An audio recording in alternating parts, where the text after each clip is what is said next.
This episode of Truth Table is brought to you by our NAACP Image Award nominated book, Truth Table: Black Women's Musings on Life, Love, and Liberation. Get it where all books are sold. Sisters, how y'all feel? Brothers, y'all all right? If this is your first time at Truth Table, welcome to the table. And if you've been sitting at the table with us all these years, we are so grateful that you have been listening to us through these years, and we are inviting you to partner with us and support our work at patreon.com/truthstable. Now pull up a chair and have a seat at the table with us. Hey y'all, welcome to Truth Table, Midwives and Culture for Grace and Truth. I'm Ekemini. And I'm Christina. This table is built by Black women and for Black women. So welcome to the table, C. How you doing, girl? I'm doing okay today. I mean, it's a good day. It's the kind of day where, you sit down on your comfy sofa and you pull out a good book, a good novel, Yes. and you learn you something. That's the kind of day it is. How kind of day is it for you, Ekemini? You know what? You are absolutely right. It is the kind of day that you get on your couch and you pull up a lovely novel, specifically entitled Our Sister's Keeper by Jasmine Holmes. Hello, make it plain. We have a behind the book episode, y'all. Jasmine Holmes is here at the table with her debut novel, y'all, Our Sister's Keeper. Jasmine Holmes is an educator, historian, and the author of several nonfiction books. Our Sister's Keeper is her debut novel. She holds an MA in history and serves as director of museum education at the 2 Mississippi museums. She lives in Jackson, Mississippi with her husband, their 3 sons, and 2 adorable cats. Welcome to the table, Jasmine. And congrats. Yes, it's a blessing to have you. Congratulations on the launch of Our Sister's Keeper into the world. Wow. First of all, can we get into the cover? It is beautiful. Listen, so if you're listening to this via podcast, then you go on and run yourself Go to our YouTube places where you purchase books, and you can go see that cover. It is gorgeous. The depths, the hues. I mean, first of all, who did the cover? I wish I could remember the artist's name. I can look it up for you though. Yes, beautiful. Ended up, my publisher, we were having a lot of conversations about the cover. And I was working with somebody who enjoyed the book, but somebody who was coming at it from a different feminist perspective than the one that I had. And so for her, it was like, we need to do like a picket fence, but the picket fence is like a jail, and like domesticity is like a prison. And I was like, that's the white person. Yeah, that's not the frame that we're working with. But. Yeah. So an amazing artist. And like immediately her first sketch, I was like, yes, this is it. It's beautiful. It really is. So yeah, Jasmine, I'm captivated by this book, and I have just been like, oh my goodness, like fascinated with like, how did she do this? Like, I mean, I'm always impressed by people that can write fiction and like novels. I'm like, because my mind doesn't work that way.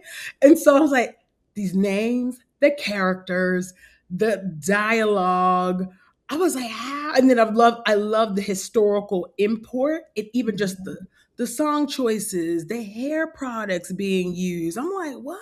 Like, I'm able to track all of that. She's always an educator. Yeah, so I was like, wow, how did you do this? So, I mean, how did the concept of this book come along? What was the method? I mean, as your debut novel, walk us through the process. I'm fascinated.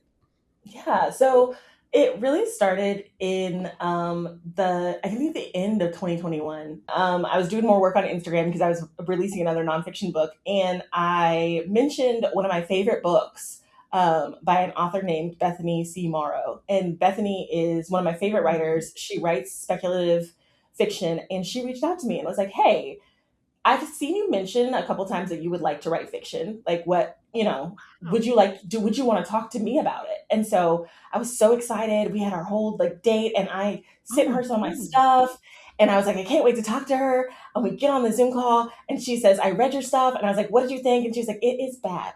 And I was like, okay. Okay. And she said more than that. Like, the thing about that, but that was your fundamental takeaway. I remember I was speaking in the conversation and I was like, okay, don't cry, because if you cry, she won't want to work with you. So like, just everything she says, just be like, yeah. okay, and I see and I get it. And I'll never forget, at the end of the conversation, she was like, you are fundamentally a good writer. So I'm not going to fluff you up and tell you that what you've written right here is good, because it's not as good as you can be. I know that you have another story in there. And so when I was teaching, I taught middle school for 10 years, and we always did a short story by Ursula Le Guin called The Ones That Walk Away from the Omelas. And it's all about this town that's a utopia, but the only way that it can maintain its utopia status is there is a child who is in a basement somewhere, who is neglected, who is not taken care of. And the people that see that child have the choice of, do I look away and go back up and live in my beautiful town? Or do I then leave this place because I can't be a part of the abuse of this child? And I've always been fascinated by that story. And for me, in that story, like, Black women are the child. Like, we are the ones in the basement who are paying the cost for whatever utopia society kind of thinks about. And so I kind of started from there, and I sent the idea, the first kernel I sent to Bethany, and she was like, this is what I'm talking about. Like, stop playing with me, but let's go. And so over the next 4 years, I worked on it, and she was an amazing mentor through the entire experience. And my agent is actually her agent. She'd never shared one of her mentees' work with her agent before. So it was just a big moment for me, like, personally, with spiritual growth, because she is a sister in Christ as well. But it would not have happened without her, because I think I've always wanted to write fiction, but I was too scared, and she called me on my scared. Yeah, I love that. It sounds really providential, that uh she just happened to reach out to you. Is that how she just happened to reach out? What? Yeah, Like, come yeah. on. That is That a was God happening after the thing. book. Yeah, one of her friends follows me and had been like, "Hey, she's talking about you. She likes your books a lot," and that was it. Wow. I love that. I think that's amazing. The when you said at first that you shared like a snippet of, or a sample of something, when you first met with her, and she's like, this is bad. It made me think, the fact that you were bracing yourself or trying to keep your tears in. It actually reminded me of Mara and Clotilda's Mhm. little uh dynamic there. And so with that said, I'm curious about um uh where in the story or in the novel has maybe traces of your own experience, traces of your own social location, Mhm. traces of your own history popped up into the novel, because we are not robots. I Right, know, and right. sometimes we can write ourselves into the story. Are you in Yeah. there somewhere? Um, so somebody had asked me the other day, my favorite character in the novel is Mildred, and we can talk about that. I have a very good argument for this. But they were like, "Oh, do you like her because, like, is she like you?" And I was like, "No." And like, "Is the main character like you?" No, because if I go to a new town and I'm seeing ghosts all over the place, I'm not being quiet about it. I'm gonna be like, "Y'all didn't hear that? You didn't see?" Because I saw Hello. what's up. So we are very different. And so I was like, "Nah, no, I'm not really in there."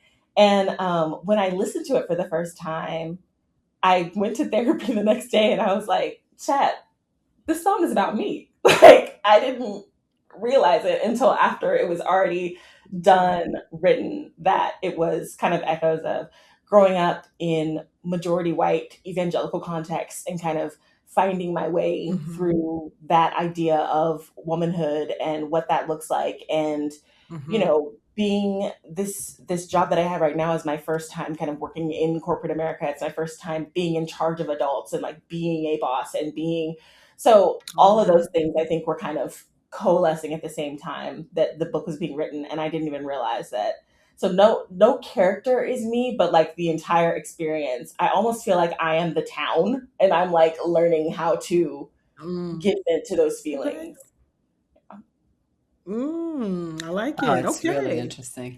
I mean, Yes. I think I'm in alignment with Ekemini in saying that just to switch your writing style, right, from the historical narrative work that you've done into this really creative.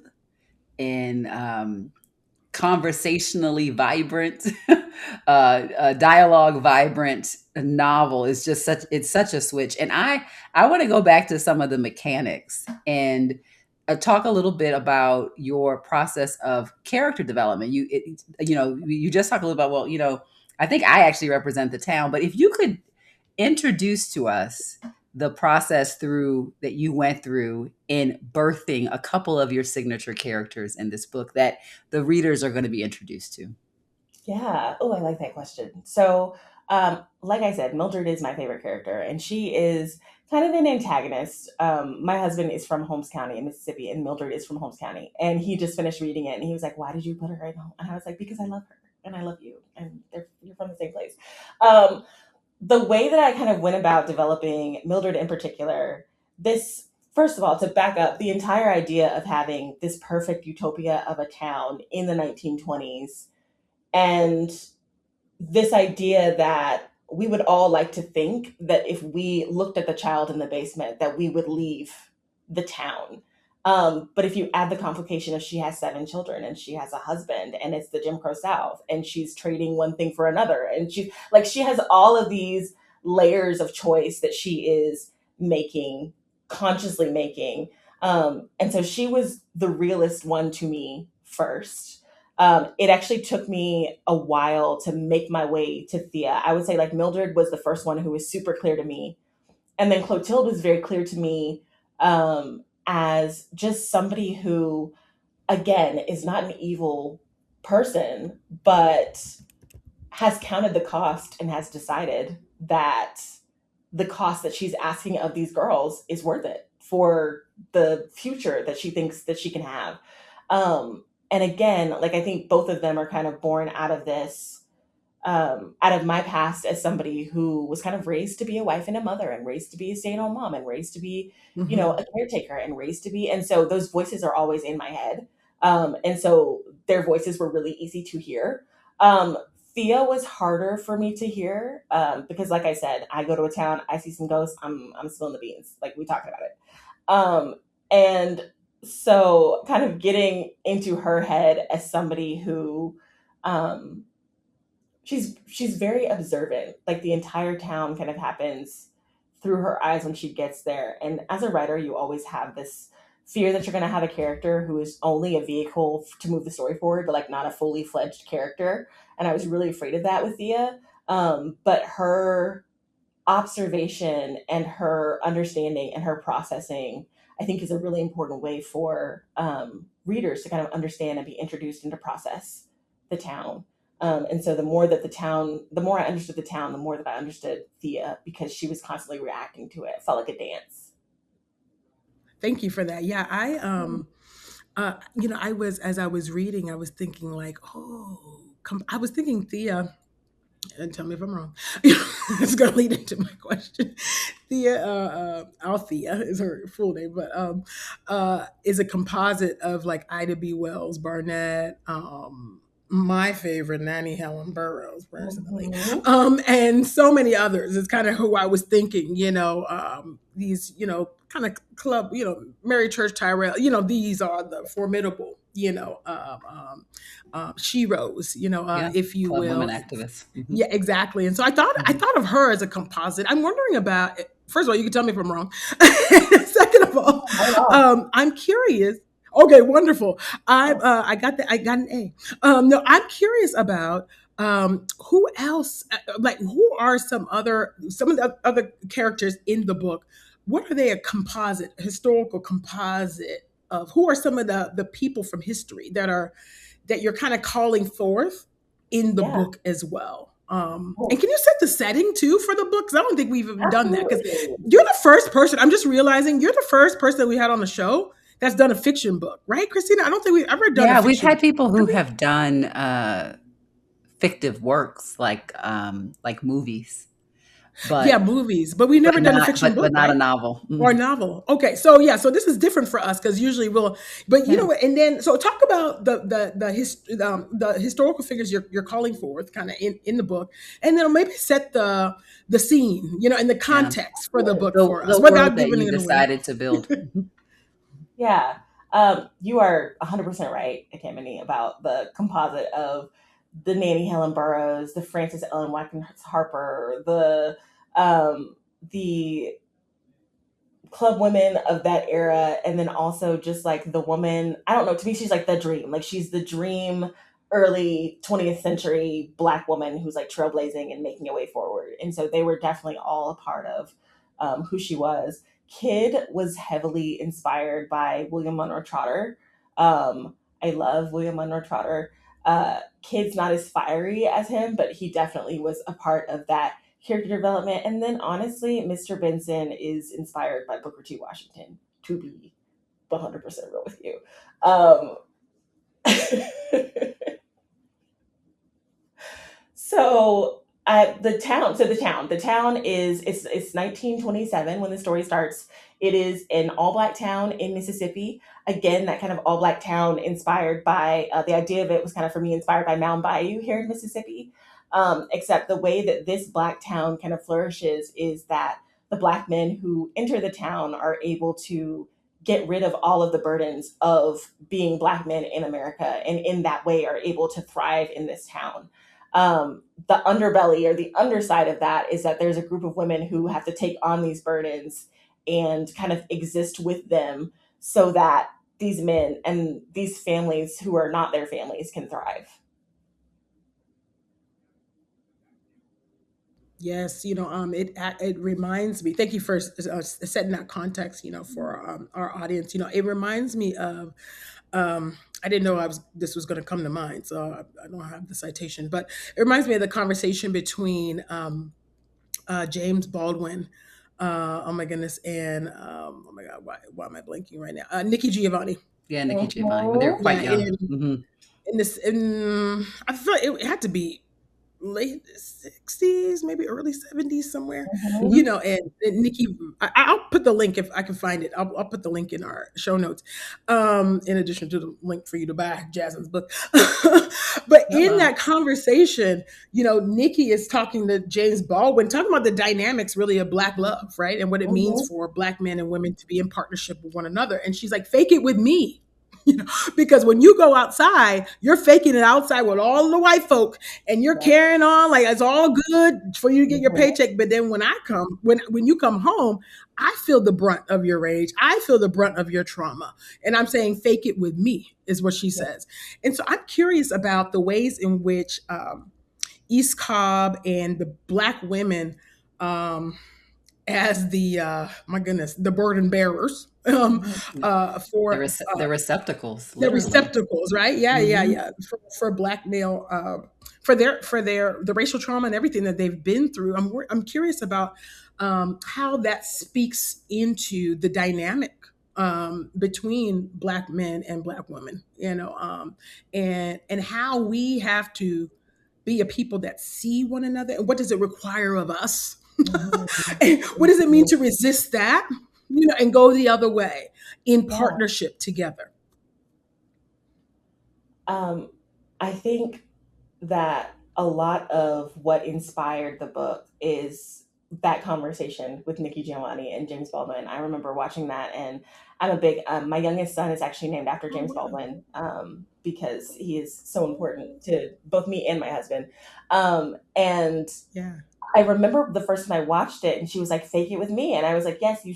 He should, like, he shouldn't give his best to the outside, but then also, when can he be real? Like, where does it go? Like, it has to go somewhere. Where is it going? He can't burn the world down, but he can't burn his home down. But he can't, like, where does the anger, where does the hurt, where does the pain, where does all that go? Because we as women know that we're That's not capable of truly handling that for the men in our lives, nor should we be expected to. But where do they put it exactly. down? And so that question was kind of one of the main drivers of this story, especially in regards to, Thea's husband Kid is not a bad guy, and I really resonated with her relationship with him, because to her she's like, okay, well, is it possible that we have found a way where we can live together and you can come home and you can just be happy with me because the world outside is not hurting you anymore? um, that's a really attractive prospect. And I know that as I'm an oldest daughter, I'm a pastor's kid. I am the queen of, I can take it. Like, if anybody has to be uncomfortable, I can be uncomfortable and I will be fine. Like, I would rather it be me than anybody, you know what I'm saying? And so, again, that too, is another driver of that thought that you're stronger than you actually are, and that you can take things that other people can't take, so that you will. That was a huge inspiration as well. That's Yeah, good. there's so many thoughts that I think this book stirs up about the role of women and the purpose of Black women, or how we see, or are given a purpose or an assignment in proximity to pain of That's others. right. And so I want to talk a little bit more about that, because I think that there is both a social and a theological conversation when we come right back from our short break. Our NAACP Image Award nominated book, Truth Table: Black Women's Musings on Life, Love, and Liberation, is making waves and shifting culture. I closed this book feeling like I had just partaken in a multi-course meal, filled with grace and the courage to carry on. And I believe you'll finish this book feeling the same way. Morgan Harper Nichols, artist and poet. Buy Truth Table: Black Women's Musings on Life, Love, and Liberation at our website or wherever books are sold. So we are back at the table with our dear sister Jasmine Holmes, who has wrote herself another book, and this one is a novel.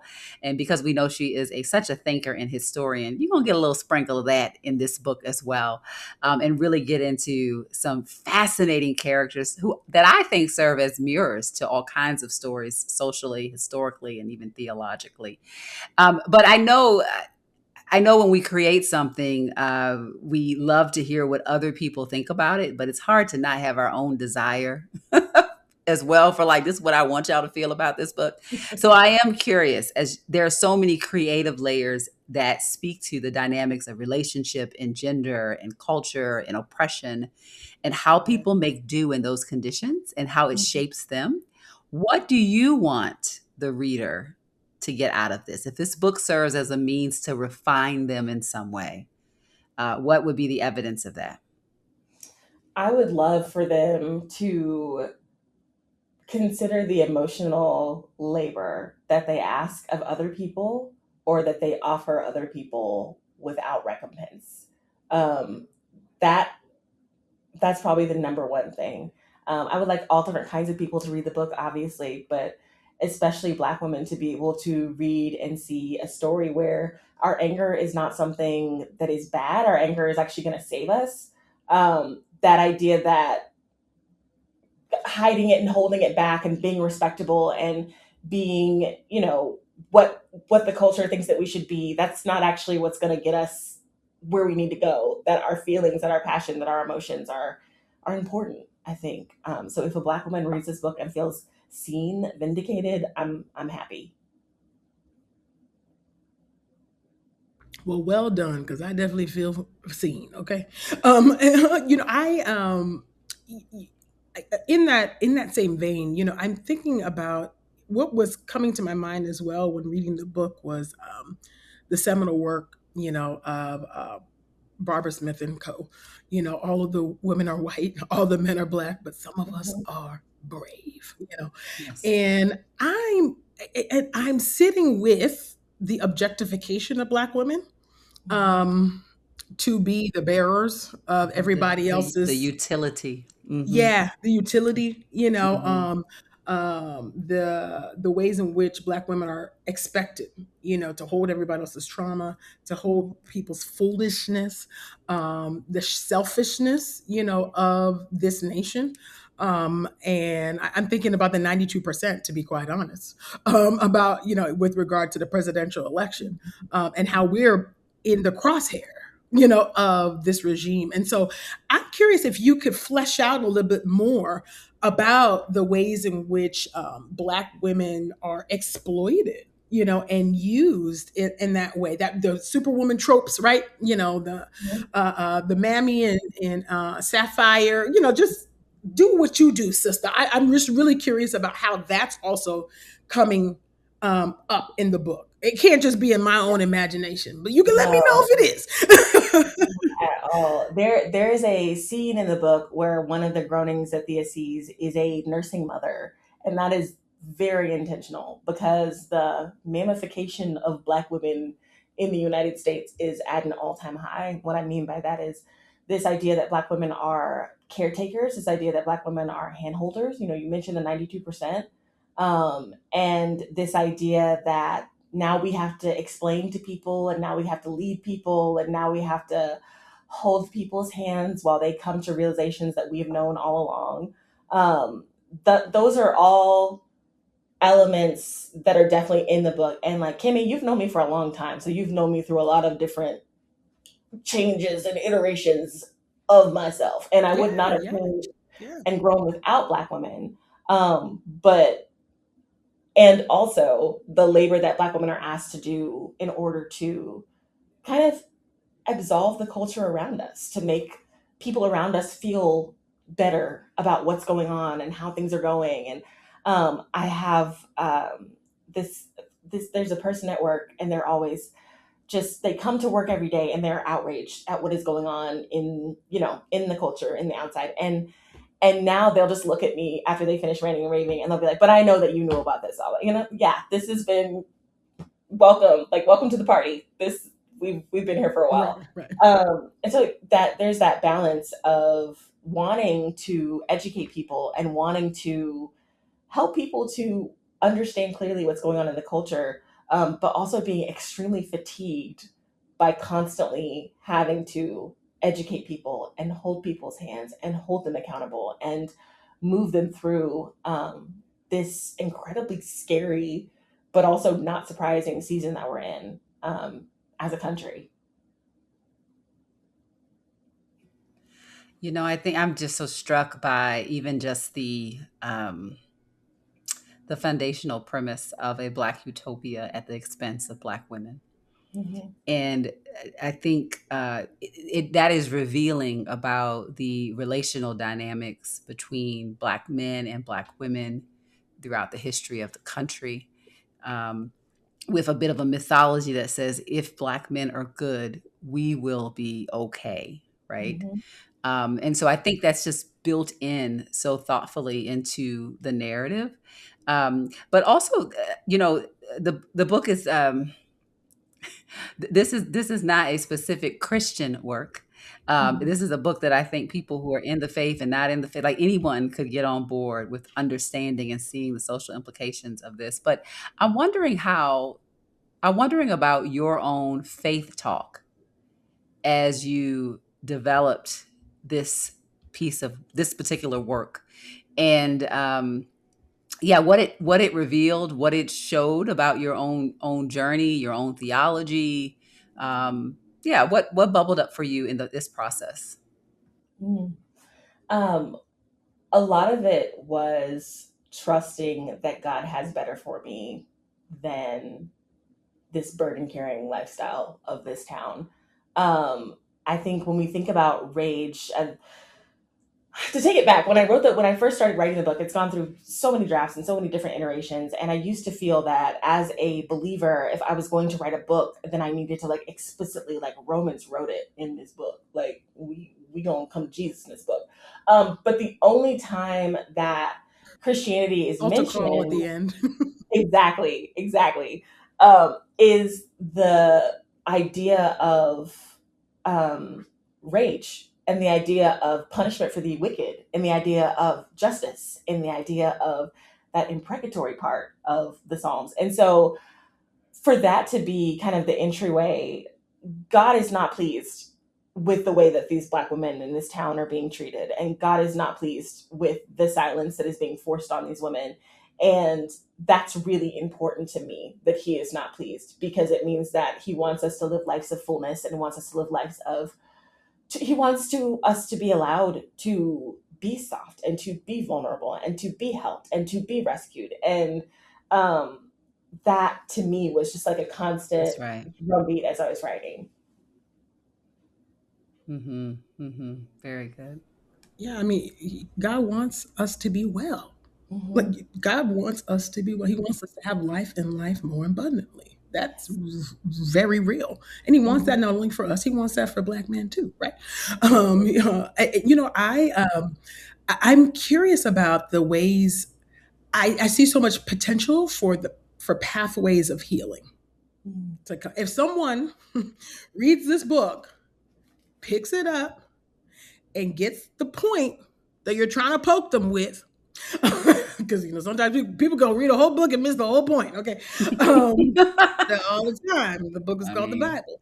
I'm about And to so, say I know a book that happens to very frequently. hello, if they read the book, they pick it up and they get the message you Let it are read them. trying to poke them with, then I think that there are pathways to healing. And I wonder if you have thought of that, what those potential pathways of healing can be, between our dynamic between Black men and women, and I'm talking about what's proliferated on social media. We are Yeah, Team Black yeah. Love over here. Let me be very clear. We are not Miss Absolutely. Sanders. But what are the pathways of healing? What are your hopes? I guess what I'm really getting at for this Mhm. book, because I can see the potential of this really being used as it can actually heal if people can really pick up what you're conveying here. I think people can begin to change again, begin to change their mind, Mhm. and learn how to love and love well. So I'm curious about your own hopes and what you see as a pathways of healing, because of your book. Yeah. I The book is dedicated to my husband, and the one of the biggest reasons is the entire time I was writing it, and I'm writing about this town, I'm writing about these expectations, and I'm writing about all these things. I'm like, thank God. Like I do not have a man who wants me to just silently suffer, and um so that he can be great. Like he's not okay if I'm not okay, and he's not happy if I'm not happy. And he has been the biggest proponent of everything that I am doing or want to do. He's like, yes, that you should do that. That's a great idea, and you'll be great at it because you're great. And we've been married for, this will be year 12. And he is such a huge support to me. And so to the point where like I can't even imagine my husband existing in this town, because even if I wasn't like, hey guys, hey, look, this ghost over here, he'd be like, you look weird. Are you okay? What's going on? Are you good? Let's stop. Let's check. I'm not happy. You're not happy. Um, like even all the things that kid Right. missed, my husband would not miss Good because he's husband, like a good husband. locked in.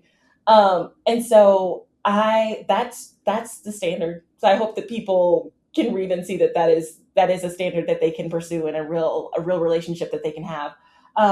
Really, it's the mirror for me. A lot of women do not realize that they are carrying these things. A lot of women do not realize that they are functionally, I keep going back to this, but functionally that they are living as the child in that basement who is just kind of being overlooked, and really being a martyr for a utopia that does not really serve them, and ultimately does not serve their children, their husbands, their friends, their other relationships in their lives.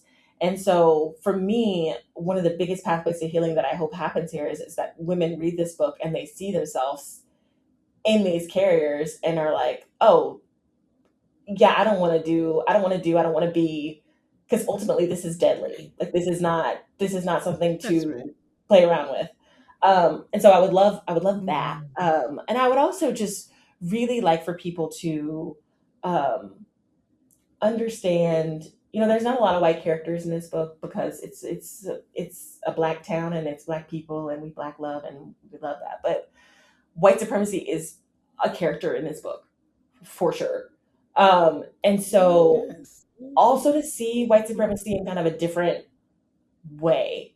Um, I had a reviewer who reviewed the book and was like, I really liked it, but I can only give it 3 stars because in the end, like everything is not better. Like, so you just mean to tell me that like black people can't just live happy, like well-adjusted lives, and they just are always going to have to suffer, and they're always going to have to. And I was like, you hear me, you see, like Mm. you're getting there. We're on our way. But for her, it was like, oh, I need this to be tied up in a neat and tiny bow so that I know that there can be a happy ending to this. But the happy ending is like, it's beyond the burning down and the rebuilding and the retooling. And so I hope that people are able to even read that into it, right? Of like, in the end, the answer is, and this is not a spoiler or secret. I tell everybody this who's going to pick up the book. I'm like, town's got to go. Like, this is the only solution, is it's got to go. Right. And so I'm hoping that they see. It's not a utopia. Yes. I'm hoping that they see that the other things that have to go in order for us to truly thrive as a people. As a culture. Yes. That's right. Grief is necessary for what's next. And so something does have to go. I think that's a great reminder. You did a plot twist on us, Jasmine. I mean, we went from knowing you as a historical writer to now a novelist. And I am curious about what is next. I know you already got something cooking right now, because it takes a long time to get a project out, so long that you already start working on another project. So tell us, what's happening in your world next. Yeah, I'm working on a novel. It's an antebellum novel, and it is a twist on a zombie novel. So speculative horror again, but yeah. Wow. Wow. Okay. Like zombie novel / slave Now, uprising. genre. It's very. Interesting. I'm So excited. Walking Dead meets Antebellum South? Yes, meets Interesting. Nat Turner's It kind of does. Mhm. Hello? Yes. Ooh, this is gonna be good. Oh, awesome. Okay. I need the people who are in movie making that are listening Come on, to y'all. come on Get it? now. Come see Yes. about it. This is awesome. Wow. I mean, this is amazing, Jasmine. I just, as you mentioned, we've known each other for a long time, and so I just like, wow. It's just like the journey that the Lord has for folks. Like, you just don't know where God will take you. Like, I always feel like I'm on an adventure with God. I'm like, I don't know what's going on next year. I can live like Dora the Explorer. Listen, that's the story of my life, And so, who I knew maybe like 10 years ago, I don't think could have written this book, here, But who you are now, oh my goodness, it's amazing. It just really, it really is amazing to see all the depth, all the evolution, the unlearning, relearning, right?